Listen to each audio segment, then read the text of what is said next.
because they are the ones that clip, the ones that have the end that clips.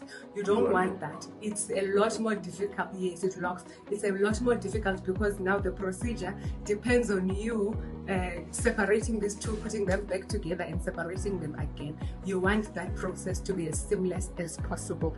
So you need a 10cc syringe, that's sterile. The black needle is 22 gauge, and they need to be at least 30 millimeters. So these are 5 or 25. This is 32. This is 32 millimeters. So you need to ensure that you have the correct level. But the weight muscle, like I said earlier, is difficult to biopsy. It's harder, so you can say we might not be seeing a lot of cells there. But this would be sufficient in this particular context. Then the reports will become as like a spindle cell lesion, formal core biopsy would be advised, because it's difficult on cytology to actually just tell in what cases what is the type of the spindle cell lesion, especially if you don't have access to ancillary testing. Yeah, this one is like VCV malaria parasites. It looks like malaria parasites. Yeah. Yeah, those are spindle cells of the mass. Is it? Yeah, the tip. Yes. Okay.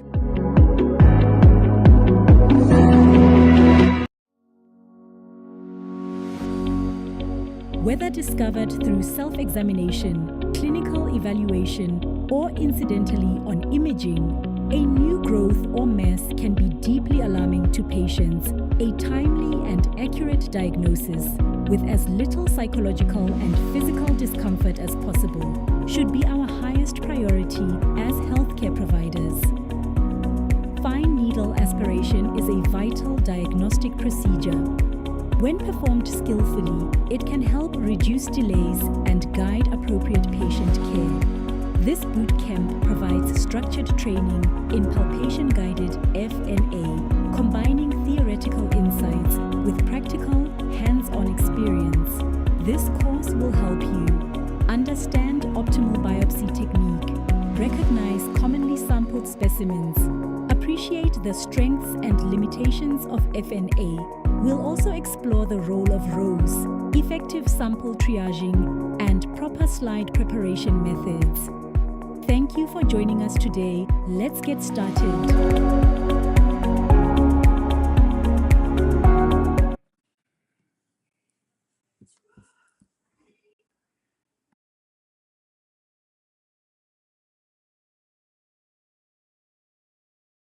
I'm still muted. All right. Yeah, I was struggling with some technology there, which is a good sign for me. It doesn't happen all the time.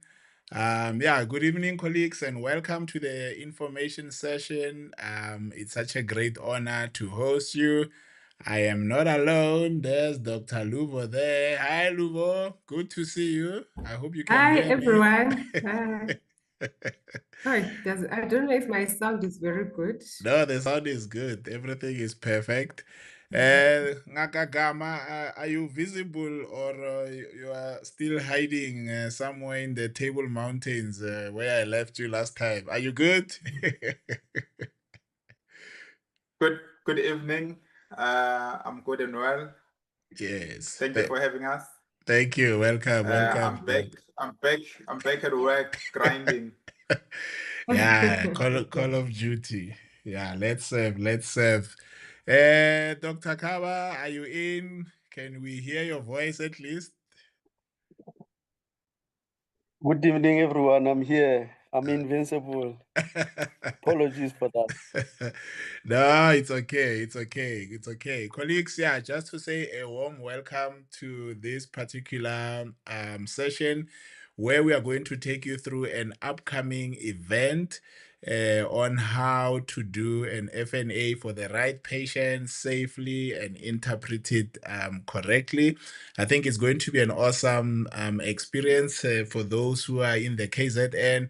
But South Africa is small, people travel. I know each time I try to get Luvo, Dr. Kaba, and Gama, they'll tell me, no, I'm in Barcelona there for a big conference. So what is KZN really? You can walk there, You can cycle there, you can get a train, you can get a bus, you can get a taxi. I'm sure there must be some boat somewhere and you can fly there. So really, KZN is just within South Africa, and I think this workshop should be accessible to all of us. Yeah, I'm not going to say a lot of things at this time except to officially welcome Dr. Gama Nhlonzi, who's then going to give us a brief overview of what you can expect in that particular workshop. I've been trying to do playing some reels there for you so that you get a sense that it is a very practical event. It is a boot camp, and immediately after his short presentation, I'll ask a few questions to our audience, and then we'll see where that takes us. All right. The chat is very quiet. Is it a setting or something? Let me see. You guys are very quiet. Yay! Please type in the chat there. From where are you joining and what are you looking forward to regarding this particular boot camp? It is happening on the 25th of October. Before Dr. Gama takes over, let me just also find a short link that I can use to share with you. Oh, I only had links with many words. So let me just post this one right there. Yeah, so check it out there on our website. That's the information session. I think I'll share the right one. All right, let me hand over to you, Brother Gama, and then I'll share the right link. I think I just reshared the link to this event. Thanks, brother. You can take us through. Thank you, Dr. Mawela, Dr. Fetzman, Dr. Khaba. I learned recently that after so many years of knowing Mushawa as Khaba, it's actually the pronunciation is Khaba. So No. Let me correct it right now. No, I've always told those people who call me with Khaba that is not Khaba. It's how you used to call me, Dr. Nhlonzi. Khaba. Yeah, that's the So one. don't allow Joburg people to change you. okay, no, thank you.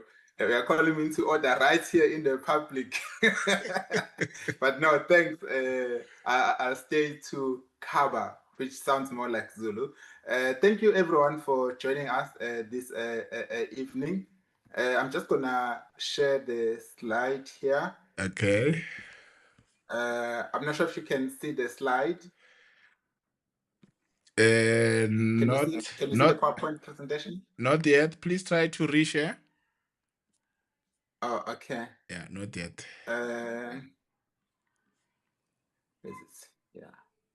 Yeah, the green zoom button somewhere there. Yes. Yeah, it's coming through. You see a thumb there. There's a thumb for you. Yeah, yes. All right. Can you see it? Yes, I think we can now see it. Thanks, brother. Okay. No, thank you. Our time is very brief, so I'll just go straight to the point. So this evening we're just sharing what the bootcamp will be offering to the participants. And firstly, who should be attending?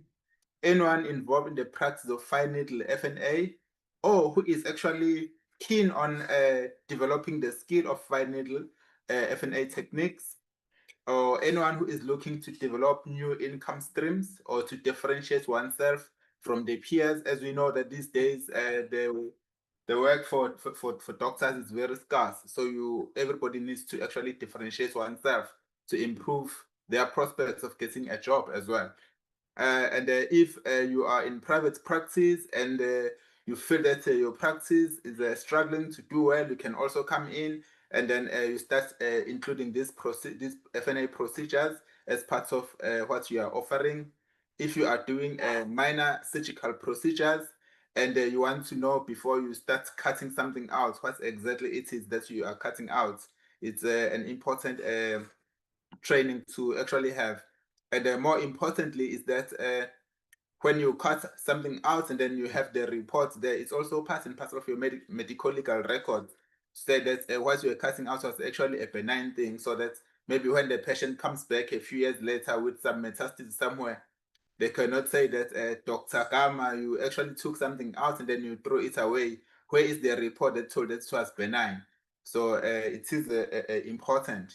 So medical officers, both in private practice and in state, registrars, in medicine, family medicine, pediatrics, surgical disciplines, they can also come and join us. Primary healthcare professionals like nurses, sisters who are keen to actually practice this technique can also join us. Clinical associates as well. This would be beneficial to them as well. On the day, we shall provide a few lectures that will give you theoretical information about the practice of FNA, how to do it safely, and when to actually decide to do the FNA and not do the FNA. But also, we'll also give you the advice on how to prioritize your specimens. So when you submit your specimens for FNA, should I send sample for microbiology or flow cytometry? So we will cover all those aspects. And then more importantly, you're gonna have stations where you'll actually practice how to do an FNA and how to prepare the slides. And you'll also get a chance to review your slides so that you can see actually whether whether your yield has actually improved or not. So those will be some of the aspects. And just to touch a little bit on the use of the FNA. So these are just like when you have your patient that has a lymphadenopathy, and once you do your FNA, these are some of the images we may be seeing on the slides. For example, your reactive lymph node will give us this appearance, your granulomatous inflammation, your lymphoma. So your lymph node enlargement will not always be tuberculosis. So when you do an FNA, it will help you to actually have a guidance on what to treat that patient for. Or if you decide that you're gonna continue monitoring the lymph node if it gets smaller, and then that will also help, because if you have a reactive lymph node, you can send the patient to say, you know what, let's continue observing you. If your patient is having constitutional symptoms, your FNA comes back, it's granulomatous inflammation, and we have other things to support your TB, you may actually go on and start the treatment. If it shows tumor cells, as in this particular case, then you know that you don't have to waste your TB treatment on that particular patient, because we know in the recent that even TB treatment has been in short supply, so you cannot waste it on a lymphoma patient. You have to refer that patient appropriately. There are other areas like in your scalp masses as well. So the program on the day will look something like this, where we're gonna have a few lectures, techniques how to perform an FNA, fine needle aspiration techniques by Dr. Kaba, and then gonna have the practical sessions with a demonstration taking place. I think I've been on point in terms of the time frame that we have. From here on, I will take questions. Thank you. Awesome. I think that was very on point. Thank you so much, Dr. Gaba. Last year we had the information session, and I think we mostly focused on, what people can expect, etc., etc. But at this time, I mean, we had an opportunity to actually host it. So I think that we have a lot that we can share with colleagues around the experience.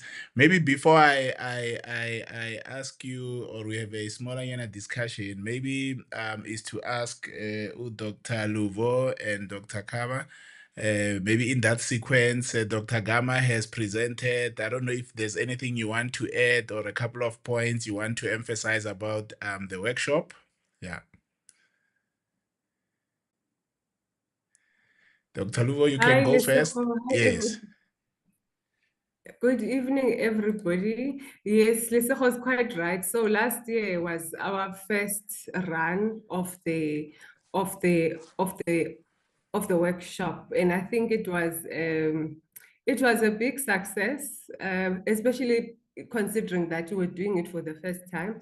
So obviously this year we're coming with more experience, but I really want to encourage as many people as possible to come.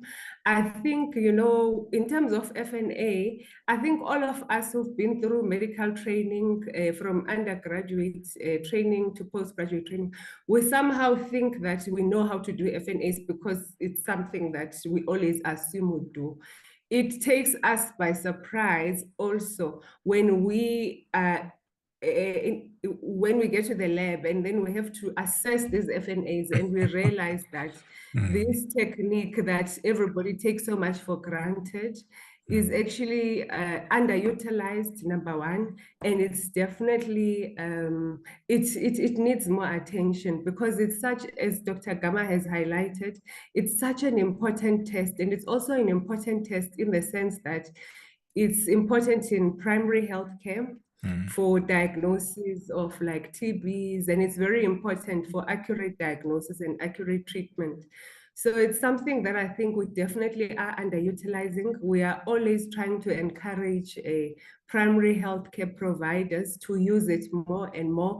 And even at tertiary cytology level, where you have interventional radiology or radiologists that are using FNAs, a lot of the time they actually have not been adequately trained, even in their registrar programs. So even those specialists, it would be nice for them to come and join us, and people will be surprised at all the pointers that we have that can make them improve and that can improve their services to their patients.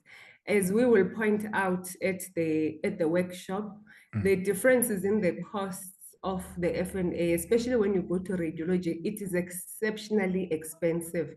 And when you have an inadequately trained, whether it's a radiologist or whoever is performing the FNA, it really pushes the cost up into the tens of thousands. So we want to prevent a situation where patients have to come back because of inadequate biopsies and then do the right thing the first time, so that that always works best for everybody involved. Yeah. Awesome. Thanks so much for sharing. Colleagues, feel free to type in any comments or questions you have, especially if you were in the Joburg one last year. Just share your own experience. I mean, for me, it was nice to meet many people that I call by name. You know, Dr. Butlwane, Dr. Batabane, I think I remember Makito. You were also there, you know, for the first time, connecting with you in person, besides the additional things which we will talk about, you know. So I really want to say thank you for that, Dr. Fetman. Dr. Kaba, or otherwise I'll say, and you won't be unhappy with me. So let me call it properly. Any additional points you want to add? Thanks. Thank you, Dr. Mawela. I share the same sentiment as Dr. Ntlonzi and Dr.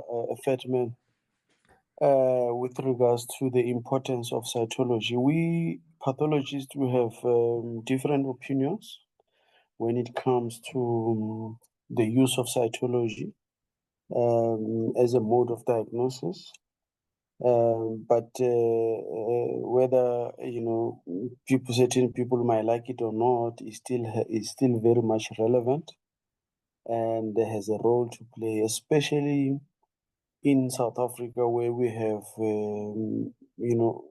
different levels or different socio-economic status, where you have rural areas and we have urban areas. A person in George Mukari is always lucky to have me just around, but a person from Taung is not that lucky. And one of the things that always make me sad is for me to get a slide from the cytology team, and maybe that slide, I will always use Taung because I'm from Taung. Maybe that slide comes from Taung, and as soon as I put it and look under the microscope, there's actually no cells, it's just blood. So you can imagine that probably that patient was FNA'd, send back home, come back in 2 weeks' time, comes to me, I look, patient comes back in 2 weeks' time. Mama, we couldn't find anything. Can we poke you again? And God forbid, probably it's a malignancy that is rapidly growing, you know. So if we had someone attending our FNA bootcamp in Taung, actually FNAing those breasts, those soft tissue or whatever that they are doing, I mean, by the time he gets to the lab, we are able to say, you know, I think this patient has this, or it's most likely to have this. Can you please send the patient to a more secondary or tertiary hospital so that they can either do a biopsy or they can work up the case? Now, in some areas, FNA will give a definitive treatment, because if you put a needle there and it's TB. You don't need to go and poke the patient again, and the clinician can start TB straight away. The other day, I had a neurosurgeon calling and say, Dr. Kaba, we have a patient in theater. Can we please do a frozen section, meaning an intraoperative microscopic examination of whatever lesion? So we have these machines that we always switch on. They mustn't be switched off, etc., only to find that that machine was off. But I said, still bring it. And I was able to use cytology to give them, you know, an idea as to what they're dealing with. So it really shows the importance of cytology, even in academic centers. You know, it's not only in rural settings. So hope we can have as many people as possible to come and learn how to do FNA and be able to engage with us. And maybe also be interested in pathology in the future. Who knows? Yeah, thanks. That's the plan. That's the plan. Maybe I'll be your registrar there. I have a colleague who was just retiring, and he started his PhD. And I realized I have no excuses. If you do a PhD at 65 and you finish at 70, I mean, really, Dr. Luvo, what's your excuse? I'm sure there's no I have excuse. many excuses. No, we just go. We just go. So maybe let me go back to you, Dr. Gama. I mean, we had a workshop, Dr. Nhlonzi. Is there a specific part or experience which was a highlight moment for you? What made you feel good? I mean, as you were driving back home, is there something that you kept on playing in your mind and you're like, yeah, I love what I just did? I think, well, interacting with new people is always a plus for me, you know.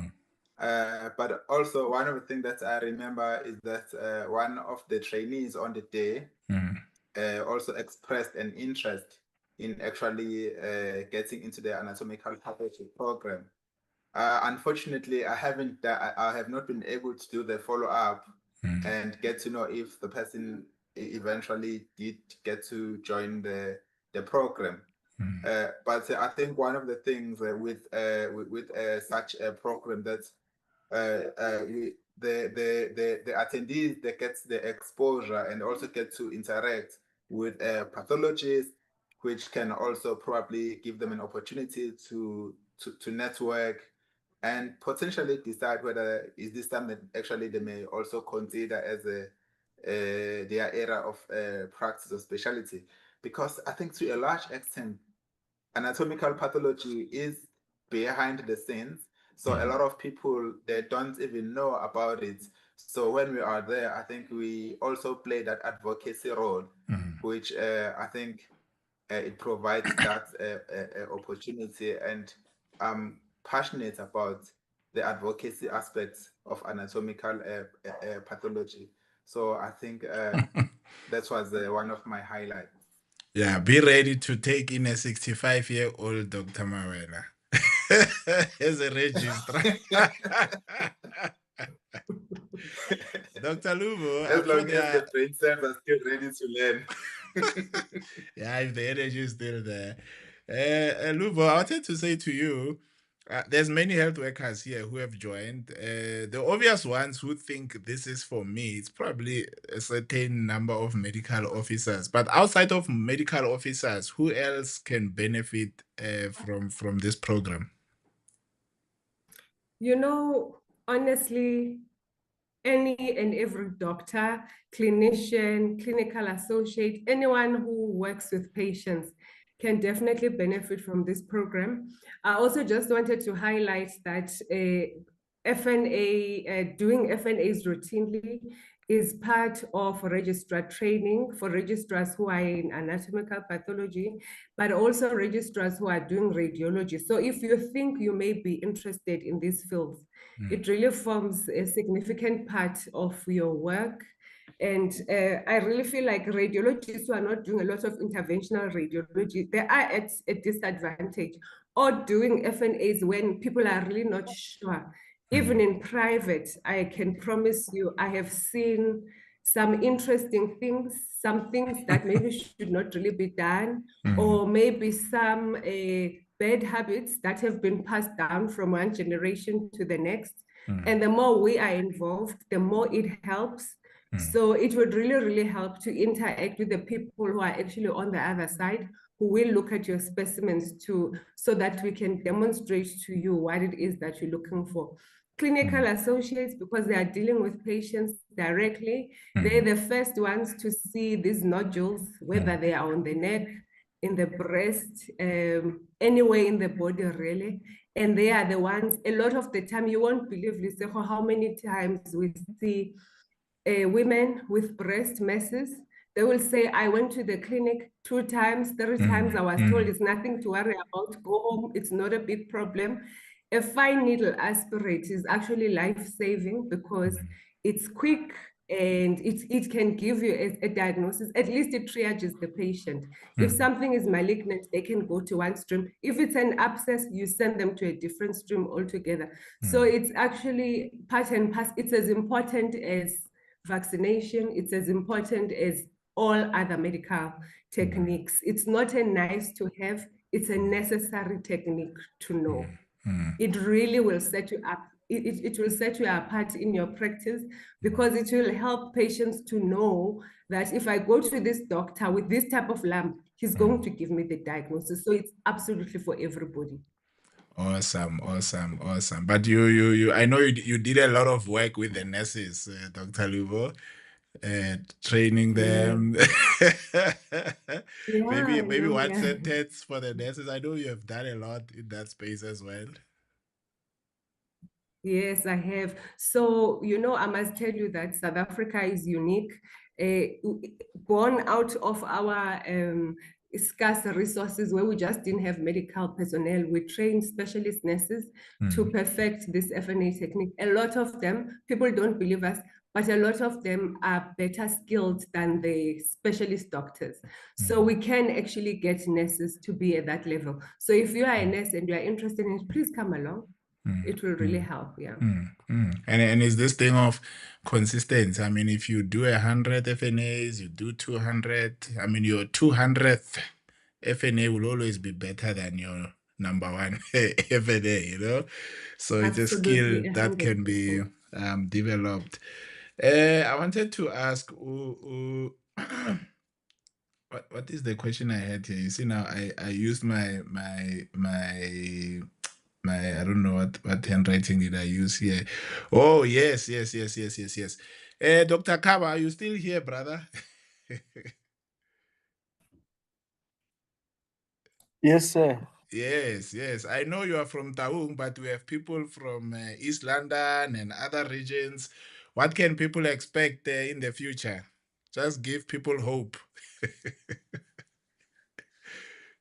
Yeah, I see people from Eastern Cape already waiting for us. So it looks like we might end up going to Eastern Cape next year. And maybe Luvo will also try to convince us. But we're trying to move from one province to other. But based on the feedback that we get from people, we might end up even doing 2 boot camps in a year, maybe going to, different provinces. etc., etc. But yeah, the first one was a very successful event last year. We hope people from Durban will come in numbers, and then from there, the sky is the limit. Omotunde says Pretoria, but I know you are also very, you have a lot of a voice and advocacy around this relationship between practitioners and pathologists.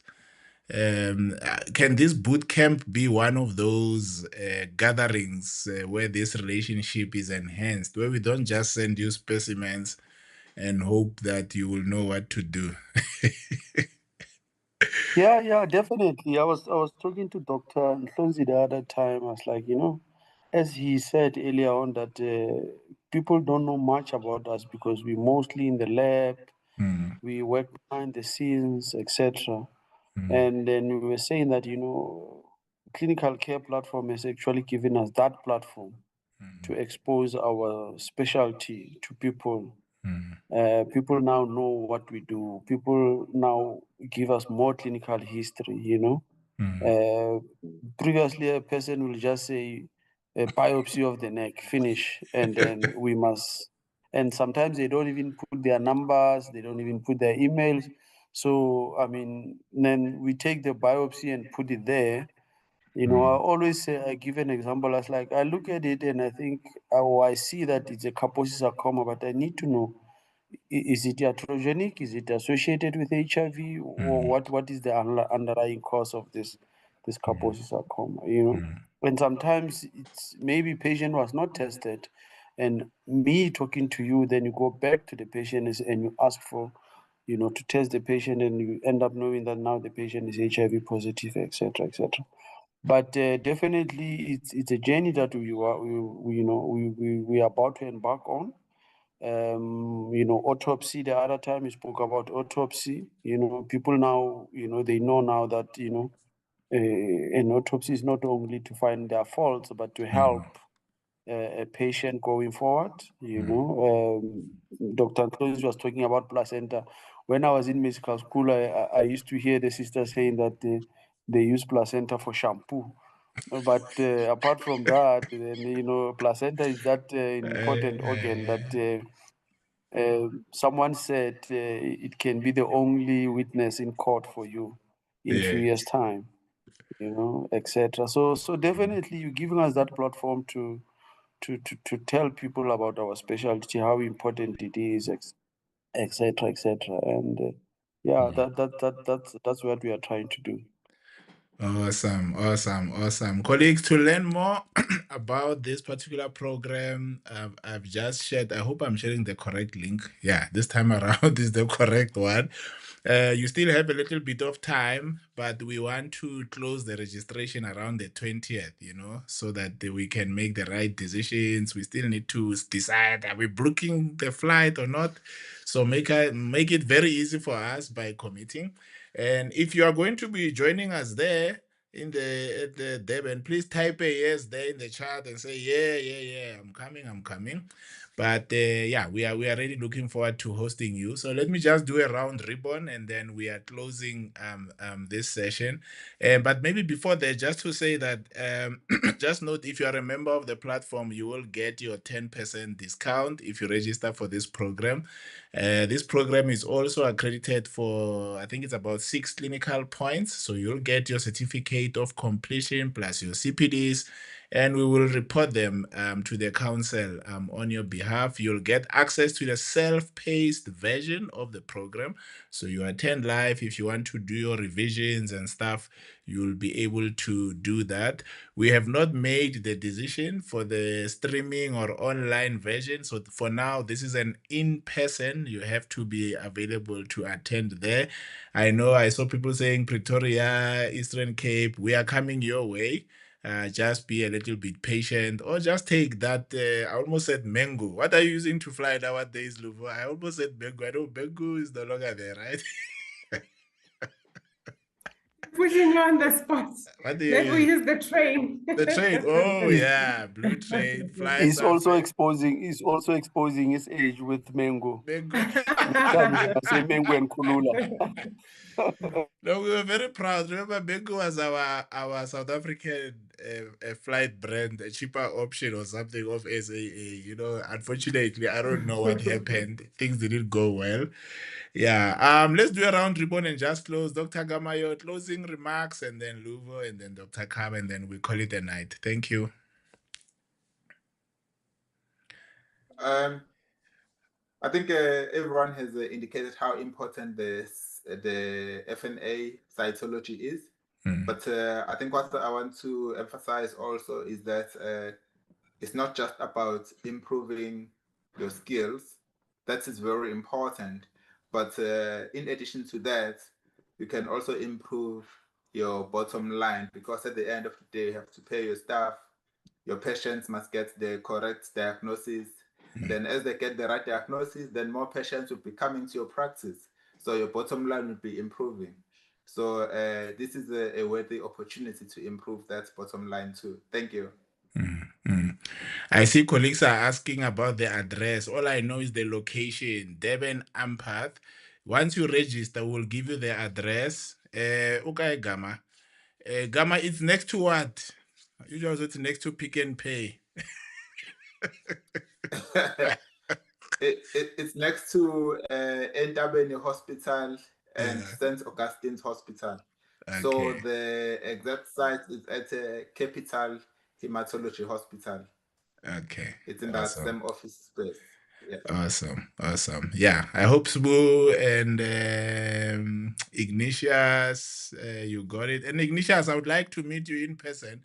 There is no event you haven't supported this year.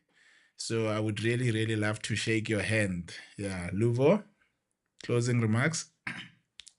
Yeah, unfortunately, I don't think we have enough time to emphasize just how important something like this is. In our careers, we've looked at thousands and thousands of these FNAs in cytology. And I mean, clinical practice, especially in private, is very competitive. We want to demonstrate to you how your own colleagues are sort of beating you at the game and want you to be one step ahead. So this is one way to achieve just that. Will help you improve your technique, and will show you how else you can use cytology to improve your practice and just to improve the services that you can actually offer your patients. Awesome. Dr. Kaba, on a high note, thank you, Luvo. Hey, you are always exposing me because I'm always the last one to stop. But yeah, I just want the guys to think about their patients, because remember, it's all about patient management and how we can, improve patient management so that they are able to have diagnosis in time and etc.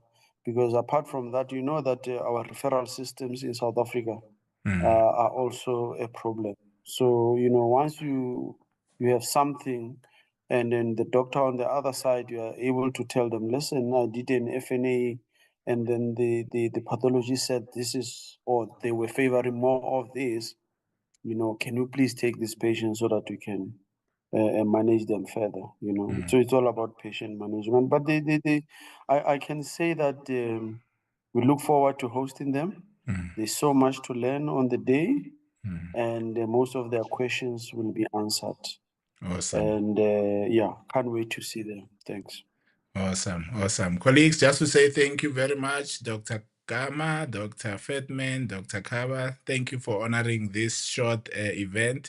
To our members, our health workers, practitioners, we can't do it without you. So thanks as well for spending this 30-40 minutes with us.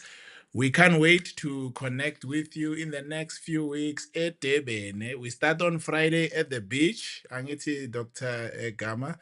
and then we do the FNAs. Sharp. Night, everyone. Till we meet again. Bye. Thank you. Thanks, everyone. Bye.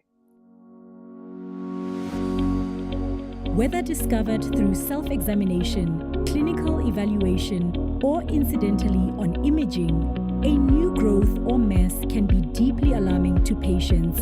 A timely and accurate diagnosis with as little psychological and physical discomfort as possible should be our highest priority as healthcare providers.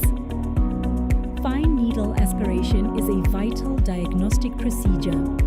When performed skillfully, it can help reduce delays and guide appropriate patient care. This bootcamp provides structured training in palpation-guided FNA, combining theoretical insights with practical, hands-on experience. This course will help you understand optimal biopsy technique, recognize commonly sampled specimens, appreciate the strengths and limitations of FNA. We'll also explore the role of rows, effective sample triaging, and proper slide preparation methods. Thank you for joining us today. Let's get started.